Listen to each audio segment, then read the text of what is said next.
সৎকর্মশীল বান্দাকে কবরে কয়টি প্রশ্ন করা হবে? ক 3টি, খ 4টি, গ 5টি, খ 1টিও না। আলহামদুলিল্লাহ, আমরা হাদিসে জানি যে প্রথমে 3টি প্রশ্ন করা হবে, এরপর সে যদি সঠিক উত্তর দিতে পারে তাহলে তাকে আরেকটি কোশ্চেন করা হবে। মানে আমি উত্তর নিতে যাচ্ছি, উত্তর খ 4টি প্রশ্ন করা হবে। লক করে দেব। ইনশাআল্লাহ। ফ্রিজ করে দেওয়া হোক খ 4টি। কবরে কি কি প্রশ্ন করা হবে? প্রথম প্রশ্ন করা মার রব্বুকা, তোমার রবকে। আচ্ছা। ওয়ামা দীনুকা, তোমার দিনকে। ওয়ামা হাযার রাসূল, মানে এই ব্যক্তিকে, অথবা ওয়ান নাবিয়ুকা, তোমার নাবিকে।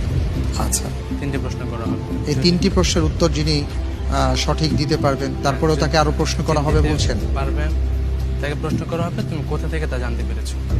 আচ্ছা,